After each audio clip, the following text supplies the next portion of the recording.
Samningur íslenskra stjórnvalda við Breta Icesave var mikið hitamál í þinginu í dag og var Sigmundur Davíð Gunnlaugsson formaður Framsóknarflokksins harðorður í garð Steingríms J Sigfússonar fjármálaráðherra.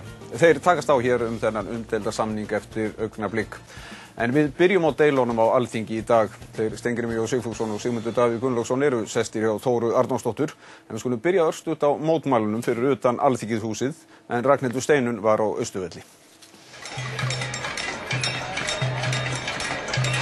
Ég ætla bara ekki að borga það. Það bara svo einfalt. Björki getur borgað þetta sjálfur. Búistu við að þetta verði hörð mótmæli? Ég er bara ekki hugmyndu það. Ekki hugmyndu það. Ég veit ekki.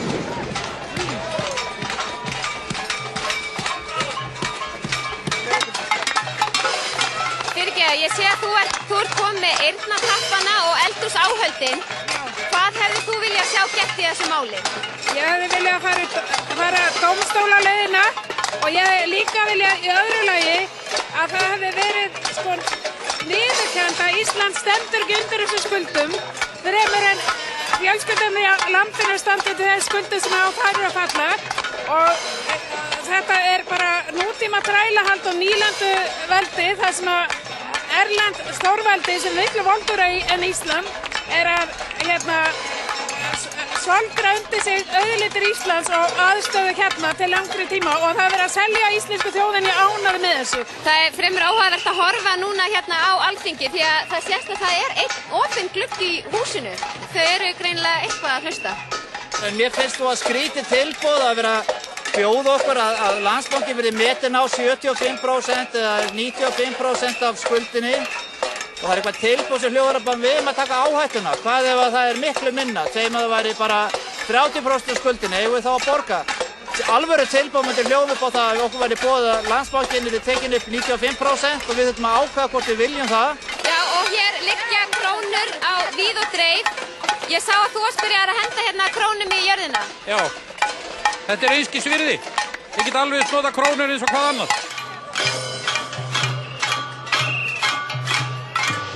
Ég fór á landsleikinn og var að selja dómaramiða minn og ég tók þetta við evrum og dollarum því að íslenska krónan er því miður handónýtt.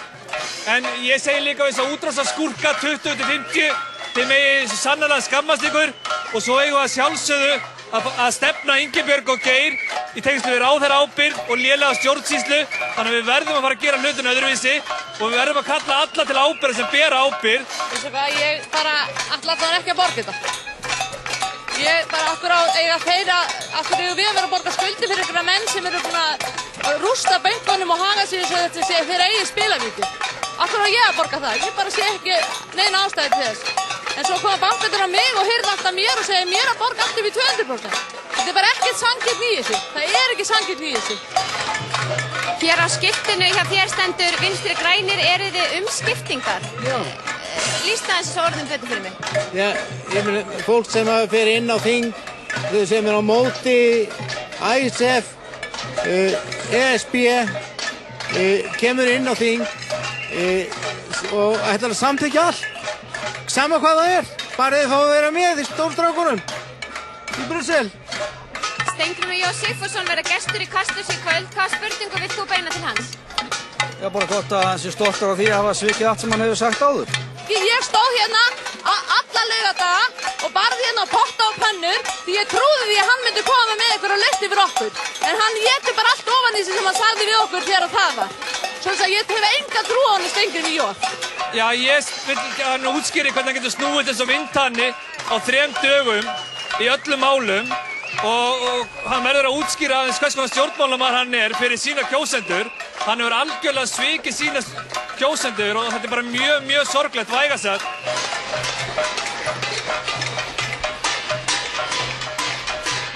Þetta er bara mjög skýr mótmæli, bara mjög skýr skilaboð. Þetta er glórulaus samningur og við getum bara einfalt ekki skrifa undir svona vitleysu. Alþingi hlýtur að hafna þessu, ég bara neita trú öðru. Já, krónurnar fljúga hér í átt að Alþinginu. Það er búið að koma hérna fyrir björgunarbáti fyrir fram að dyrnar og nú er búið að loka gluggunum sem áður var opinn. Já, velkomnir Steingrímur og Sigmundur. Steingrímur, það eru þú sást það þarna og heyrðir ábyggli í dag að það var mikill hiti í fólki. Spjótum beint að þér. Í janúar þá gagnrýndirðu fyrir ríkisstjórn harðlega fyrir það að ætla að setja þjóðina á skuldaklafa áratugi. Nú virðist niðurstaðan ætla að verða það bil sú sama. Hvers vegna fór þetta svona að því gefna þetta endi svona? Af hverju var ekki hægt að fara þessa dómstólaleið sem fólki hrópar á? Já, því miður bara lokuðust þau sund. Það var auðvitað reynt og fyrir stjórnvöld reyndu það. Það var reynt að fá gerðardóm í þetta mál, því var hafnað. Það er sem Bretar höfnuðu því? Já, algjörlega. Bretar, Hollendingar og reyndar Evrópusamtið allt í lokin. Gagnaðilarnir neituðu algjörlega að fela dómstóli, lögsögu í þessu máli og það er erfitt við að eiga. Það þarf tvo til að semjum að útkljá svona mál fyrir dómi. Og þegar að menn síðan létu renna út þann frest sem við höfðum til að stefna breskum stjórnvöldum fyrir þeirra aðgerðir, hann rann út 7. janúar, við höfðum 3 mánuði frá 7. október til þess, þá eiginlega lokuðust þau sund að mestu leyti. Áður voru auðvitað íslensk stjórnvöld búin að setja þetta mál í farveg með samskiptum við bresk og hollensk stjórnvöld, kannski sérstaklega hollensk. Það var búið að undirrita þar sameiginlegt minnisblað, það var búið að fallast á niðurstöðu út í Brussel og síðan samþykkti Alþingi að fela ríkisstjórn að leiða máli til lykta á þeim grundvelli sem þá var lagður. Þessa forsögu málsins verða menn auðvitað að hafa í huga vegna þess að hún markaði mjög samningsmöguleika okkar í framhaldinu. Þú veit að segja að það hafi ekki verið nein leið að bakka með það eða afnita því sem þessu tókum við í febrúar og það var ákaflega erfitt að þoka málin út úr þessum farvegi. Það tókst þó að fá þarna fram aðra og miklu hagstæðri lausn en orðið hefði, menn hefðu gengið inn á samkomulag af því tagi sem minnisblaði við hollendingarna hljóðuð upp á. En ég vil svo taka það fram að mikið ósköp skilja það vel að fólk sé óánægt og auðvitað eru allir Íslendingar óánægðir með það og þetta er ósanngjarnt. Ég tek bara undir það að almenningur á Íslandi og íslenska ríkið skuli þurfa að vera þarna í tiltekinni ábyrgð vegna þessara óskapa sem þarna gerðust. En það er veruleikinn. Því miður er þetta regluverk þannig að Landsbankanum leiðist að opna útibú í Hollandi og Bretlandi, safna inn á það miklum innistæðum og það er íslenska innlánstryggingakerfið, samkvæmt þessu evrópska regluverki, sem stendur ábyrgt á bak við það. Og í raun og veru í þessum skilningi ósköp lítill munur á útibúi Landsbankans í London og bankanum í Austurstræti eða útibúin á Húsavík. Og Bretar ætlast auðvitað til þess að allir séu meðhöndlaðir með sama hætti. Eitt af því sem við erum að ná fram með þessu samkomulagi í raun og veru að Bretar og Hollendingar viðurkenna neyðarlögin, að við megum láta innistæður vera forgangskröfur og munu ekki fara í aðgerðir gegn okkur á grundvelli þess. Við skulum hafa í huga að þegar Landsbankinn fellur hér heima, þá eru með neyðarlögunum ákveðið að tryggja allar íslenskar innistæður að fullu. Og þá mismunun höfum við svo þurft að reyna að verja útskýra og gætum átt eftir að gera betur fyrir dómstólum. Þannig að þetta verða menn alltaf hafa í huga og ég verð bara að segja það, hafandi núna loksins öll gögn þessa máls í höndunum, mótmæli og skoðanir nágrannaríkjanna, hótanir Evrópusambandsins, tenginguna við Alþjóðagjaldeyrissjóðinn, tenginguna við lánin frá hinum Norðurlöndunum, hótanirnar að setja EES-samningin í uppnám og svo framvegis, að staða okkar var ákaflega erfið og þröng og í raun engin leið annað en að reyna að útkljá þetta mál með samkomulagi og þá eins góðu og í boði var og það tel ég hafi tekist og ég tel að íslenska samninganefndin eigi hrós skilið fyrir það að hafa landað þó þetta góðum samningi úr þeirri hörmulegu stöðu sem málin voru komin í. Rétt áður en hleypi þér að Sigmundur að þú mittist á þessu gögn á Alþingi í dag. Hvaða gögn eru þetta, af hverju eru þau ekki gerð opinber? Sum þeirra hafa verið og eru jafnvel enn svo viðkvæm vegna samninga viðræðnanna að það var engin leið önnur en að láta þau fara leynt. Eru það þá einhverjar hótanir eða hvernig eru þau viðkvæm? Ég skal bara lofa mönnum einu. Alveg frá því að við tókum þessu máli hefur öllum gögnum verið haldið til haga, þau skráð og flokkuð og send jafnóðum til rannsóknarnefndar Alþingis. Þannig að þessi skjöl og gögn munu öll koma fram. Eftir 7 ár? Nei, vonandi bara með rannsóknarskýrslunni í haust. Að einhverju leyti getum við kannski leið og samkomulaga frá gengið gert þessa hluti opinbera. En ég bara bendi mönnum á að það hefði nú ekki verið hyggileg samningatækni að gera opinbert undirrita plagg við Hollendinga þar sem þeir áttu kost á miklu hærri vöxtum og óhagstæðir lánskjörum hvað okkur snertir, heldur en það sem þeir þó fjallust á að semjum að lokum. En eru þessi gögn þá viðkvæm fyrir okkur eða fyrir samningsaðilum? Nei, fyrst og næst fyrir samskipti þessara ríkja og þau hafa verið viðkvæm á meðan þessi mál voru í samningaferli.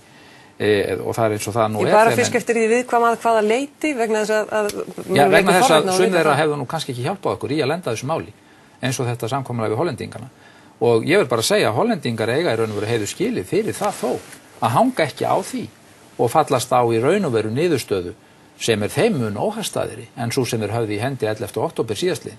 Bretarnir voru þetta mjög erfiðir viðureignar og það gekk lang erfiðast að draga þá að borðinu.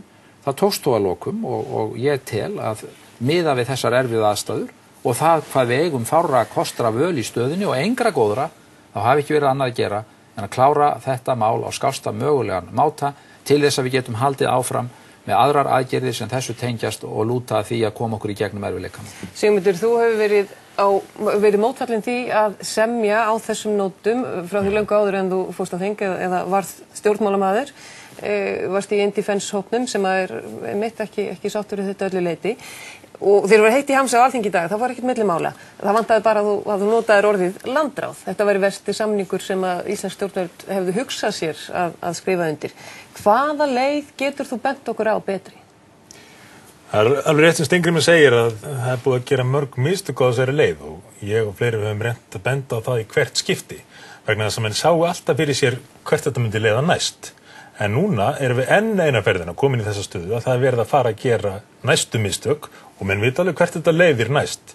Þetta eins og stærstu mistökin eins og Steingrímur benti sjálfur á bara viku áður en að hann varð ráðherra og hefur nú fjallað mjög mikið bæði á þingi og í skrifum og af miklum sannfæringarkraft af því maður taldi þangað til að það allt í einu breytt núna án þess að hann virðist geta útskýrt hvað breyttist vegna þess að það sem hann hefur nefnt hér allt einhvað sem hafa komið fram og menn vissu af þessu 6,7% minnisblaði fyrir löngu síðan.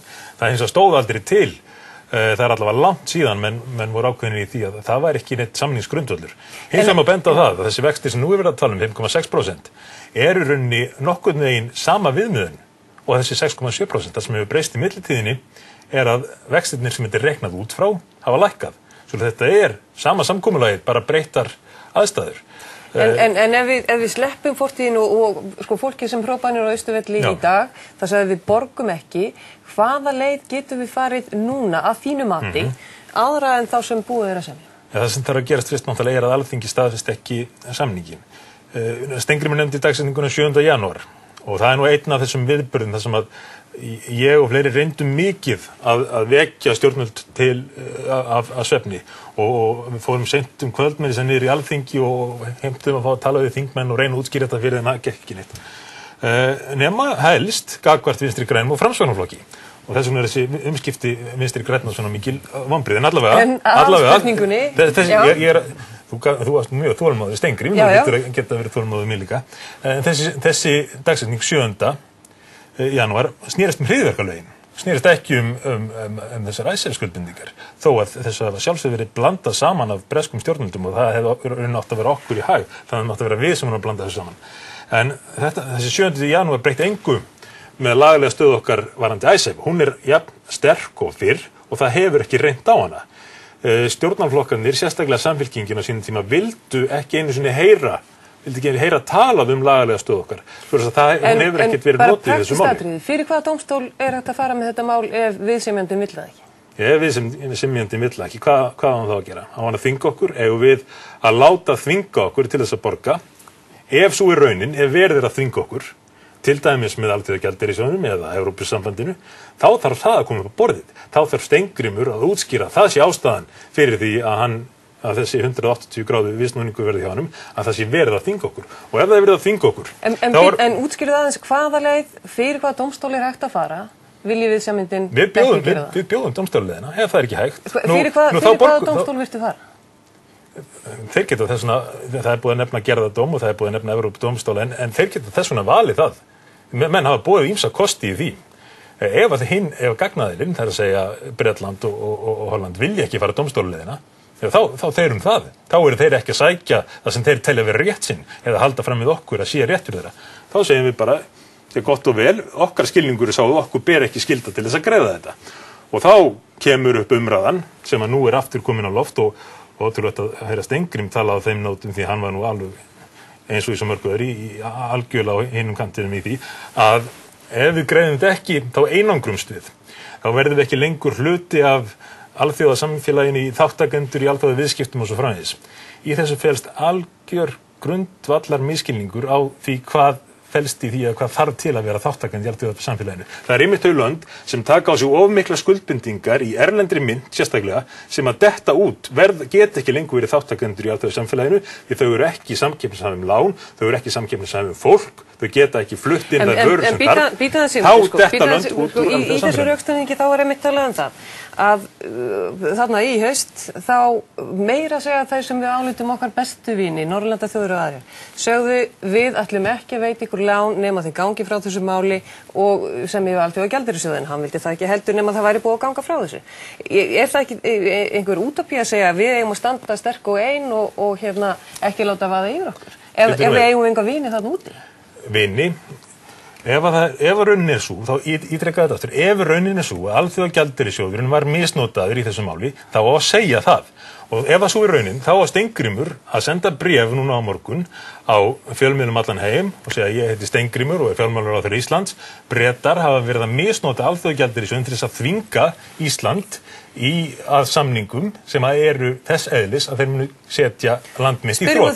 Og svo Steingrímur að ringja en spyrjum á því og fáum það á hreint. Er það tilfellið að Bretar hafi knúið mjög á hraða lausn þessara deilu og beinlínis kúað okkur eða þvingað í ljósi slæmra stöðu? Já, vandinn sá að allar okkar óskir í haust og fram eftir vetri að fá einhvers konar réttarfarslegan farveg fyrir þetta mál, þeim var bara einfaldlega hafnað. Því var algjörlega neitað að þetta færi fyrir dómstóla, því var neitað að þetta útkljáð fyrir gerðardómi. Og þegar svo var komið, eins og þú réttilega segir, að meira segja Norðurlöndin og Noregur sem reyndi nú lengst allra að standa með okkur, sögðu reyndið mitt, en það var ekki hægt vegna þess hvernig íslensk stjórnvöld höguðu samskiptum sínum við þessi lönd. Sögðu það bara alveg skýrt. Þið eigið ekki annan kost en að standa við ykkar skuldbindingar samkvæmt þessu evrópska regluverki. Þið fáið engan úrskurð það hver ykkar ábyrgð nákvæmlega í því efni. Það bara gildir á Íslandi. Og með verða átt að sjá því að gagnaðilarnir líta einfallega svo á að við eigum bara að uppfylla þessi lög eins og aðrir. Þetta var starfsemi í Íslensk banka með útibú í þessum löndum og það á ábyrgð íslenska innlánstryggingakerfisins. Hvernig þau óskup gerðust að allir þessi fjármunir hlóðust þarna upp og allt eftirlitskerfið svaf, það svo önnur saga. Síðan það alveg ljóst. Það hefur legið fyrir að hluta til síðan í desember. Það var í framsöguræðu Bjarna Benediktssonar formanns utanríkismálanefndar stendur einfaldlega að Norðurlöndin skiliði sína fyrirgreiðslu til okkar við það að þetta mál Þetta lágast fyrir þegar þú skrifaði þessar greinar og gerðist þessar ræðustöðum. Evrópusambandið reisti þarna algjörða blokk gegn okkur. Já, en ég hef séð fleira. Og þú veist hvernig þetta gerðist. Hvað það? Ég hef séð fleira sem að færi mér enn frekar heim sannir það. Hversu staða okkar þröng. Ekki rétt að alþingi og almenningur fái það að vita það? Það mun allt líta dagsins ljós og ég nefndi eitt mikilvægt gagn í þeim efnum í dag og það munu fleiri koma fram í dag. 6,7% minnisblæði sem allir vissu af. Og veruleikin svo að við eigum okkur enga bandamenn og skoðanabræður í því að við eigum ekki að standa ábyrg fyrir þessari innlánstryggingu. Það hefur ekkert verið gert til þess að vinna í því málu og það þess vegna sem ég fór að skipta mér að þessu strax í byrjun október vegna þess að menn voru ekki að vinna þá vinnu sem þurfti til að hafa bandamenn. Frakkar þurftu að frumkvæða því, fransk utanríkisþjónustan, að hafa samband við Íslendinga og benda á það að hvert ríkið og eftir öðru í Evrópusambandinu var að falla. Því Bretar var sætu með þeim á fundum og var einhliða að útskýra stöðu sín í málinu og Íslendingar gripu ekki til varna. Og við hefum enn ekki gripið til varna í þessu máli. Þess vegna erum við lent í því núna að við munum ef fyrir sem horfir, taka á okkur þessar skuldbindingar og lenda í 7 mjög erfiðum árum þar sem smátt og smátt fjarar undan þangað til þegar við þurfum að byrja að borga þetta, þá hrynur allt hérna aftur. Þú ert nú ekki bjartsýnn maður, Sigmundur Davíð verði að segja. Því miður, þá hef ég reynst raunsær eins og í þessu máli. Mér langar að spyrja út þetta. Já, kannski verður þér bara falið að leysa úr þessu öllu og þetta svona við velt allt saman, þá gerum við það. Mér langar að spyrja þetta. Af því að þið segið, já, nú komast við skjól í 7 ár. Sigmundur Davíð Gunnlaugsson. Ég held þú hafir ekki innistæðu fyrir því Bjark lesir það sem þú kallaðir þessi viðbrögð sem þú ert núna að sína. Hver fór núna að sína kjark? Er það Já, þú? akkurat. Er það þú? Nú þarf að sína kjark, en það nú kannski einmitt spurningin af því að það talaðum, við komumst í skjól í 7 ár, eignirnar eiga að standa undir þessu, en gagnrýnin svo, erum við ekki bara að fresta þessu, síðan skellir þetta fullum þunga og við vitum ekki einu sinni hvort eignirnar standi undir þessu og við tökum alla áhættuna sjálf. Væri ekki rétt að dreifa áhættuna að einhverju leyti? Og er það ekki rétt að það hafi áhrif á lánshæfismati þó við byrjum ekki að borga fyrir en eftir 7 ár? Þarna séum við að fresta hlutunum bara. Það örugglega betra að fá þetta langa lán og að vera varin fyrir því að þurfa að taka nokkur útgjöld á íslenskan ríkissjóð eða innlenda aðila í heil 7 ár, fá það svigrúm til þess að gera hámarksverðmæti úr eignunum, borga niður höfuðstólinn jafn óðum með eignunum sem við fáum núna til ráðstöfunar þegar frystingunni verður aflétt. Þetta býr okkur til allt aðrar og miklu betri aðstæður til að vinna okkur í gegnum þetta. Við erum í skjóli á meðan við glímum við þessa miklu erfiðleika hérna heima og síðan samningurinn þannig, hann með föstum lágum vöxtum. Þetta eru lægstu föstu vextir á langtíma lánum í 50 ár. Vexti Seðlabanka Englands eru 0,5%. Hvaða vexti þú reyna að stjórna þessu og láta Sigmund gera? En hvað ef eignirnar standa ekki undir þessu og það eru miklu meira ágangur en gert ráð fyrir? Það að sjálfsögðu því miður þannig að það óvissa í því, eins og matið sýnir. Hið varfærna mat okkar sjálfra, sem lægra en mat bæði Landsbankans og miklu lægra en mat bresku endurskoðunarskrifstofunar, að 3/4 endurheimtist. Og þá vitum við nokkur hver stærðargráðan af þessu er. Það verður heilmikill reikningur í lok þessa 7 ára tímabils. En þá höfum við 8 ár til þess að takast á við það, vonandi í miklu sterkari stöðu en við erum í dag. Við getum hvenær sem greitt inn á þetta lán, lækka það, getum borgað það upp ef okkur býðst hagstæðri endurfjármögnun annar staðar og við getum auðvitað síðan dreift greiðslubyrðinni með því og lengt í þessu ef það reynist nauðsynlegt fyrir samfélagið og hugsum bara hversu mikilvægt það að verja okkur núna í atvinnuleysinu og erfiðleikunum fyrir öllum byrðum af þessu næstu 7 árin. Það er mikill misskilningur að telja menn geti varið sig með því að fresta því að taka á vandanum. Hvað gerist Sigmundur ef þetta verður heldur að kunni engir að reikna nema þú? Auðvitað vitum við það. Það kunna mjög margir að reikna og hafa reynt að benda ykkur á þetta. Auðvitað vitum að vextirnir safnast upp. En ætlunin einmitt að reyna að greiða þennan höfuðstól niður eins hratt og við getum. Hvað gerist leið og frystingin fer af? Við fáum aðganga 50 milljörðum sem liggja þarna frosnir á vaxtalausum. Vaxtalausir, akkur eru þeir ekki 5,5% vöxtum? Af því að þeir eru á grundvelli frystingarinnar fastir inn í Bank of England. Já, þetta eignir Landsbankans út, í vaxtalausar, akkur borga þeir ekki 5,6% vextir. Hvernig er þú að skamma fyrir það? Hvernig er þú að skamma fyrir það? Þú heldur því fram að þetta séu svo góðir vextir. Það vegna þess að þannig ástandið í dag. Út úr þessu erum við að komast. Og það alveg ljóst að allt alþjóðasamfélagi lítur svo á að við verðum að axla okkar skuldbindingar í þessum efnum. Það gerð svo krafa til okkar úr öllum áttum, frá okkar vinaþjóðum þar á meðal og ég heldur verðum að taka vist mark á því. Og ég svo segja þegar Sigmundur heldur hér mikla ræður viðsnúning og umsnúning og hvaða nú Framsóknarflokkurinn ætti nú kannski aðeins stundum, ekki endilega Sigmundur, að hugsa sína ábyrgð í þessu máli. Var ekki tilskipunin innleidd í ykkar boði? Var ekki Landsbankinn einkavæddur á ykkur? Svaf ekki Framsóknarmaður í viðskiptaráðuneytinu fram á mitt ár 2007? Já, það vilti ekki fara aftur til 1991 eins og gerði í síðustu ræðu. Ég ætla líka að segja við mitt erfiða hlutskipti hefur orðið það og í því engin viðsnúningur fólginn að reyna að gera það besta sem hægt fyrir íslenska þjóðarhagsmuni við erfiðar aðstöður. Ég hef sennilega aldrei tekið að mér erfiðara og örugglega óvinsælara hlutverk.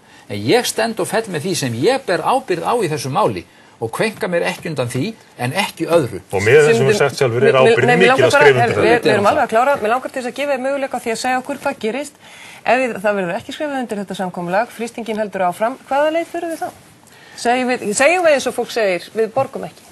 Já, það sem ég er på nýtt, en þú truflaði mig áðan þegar ég var útskýrið hvað gerist ef að við skrifum undir, því að það er aðalatrið í þessu, við erum ekki í aðstöðu til að skrifa undir, við getum síðan spáð í hitt, það er ljóst að við erum ekki í aðstöðu til þess að skrifa undir, vegna þess að þá smátt og smátt fellur hér hagkerfið, Steingrímur á mestu vandræði með að finna 20 milljarðar til þess að skera niður, bara vextirnir fyrsta árið eru 36-7 milljarðar, 100 milljónir á dag, meir en 4 milljónir á klukkutíma, 70.000 krónur 70.000 krónur á mínútu. Þess að menn geta að rekna hvað hefur gerst á meðan við vorum hér að tala um þetta. Og hvað gerist svo eftir þessi 7 ár? þegar hrunið verður og ríkið getur ekki lengur staðið við skuldbindingar sínar. Við erum semst að fórna þeirri sterku víglínu sem við höfum, því við höfðum varnir, við höfðum bæði pólitískar og lagalega varnir, við erum að gefa eftir þessa víglínu og hlaupa heim til þess að taka slaginn heima í þorpunni í staðinn. Eini maður sem sjáir þessa víglínu, samningsaðstæða okkar og aðstæður allar eru hörmulega heldur betur ekki. Það er búið að bæði Sigmundur Davíð og Steingrímur Jóhann. Þetta er ekki það síðasta sem við heyrum af Icesave deilinu, er ég nokkuð vissum. Kærar þakkir.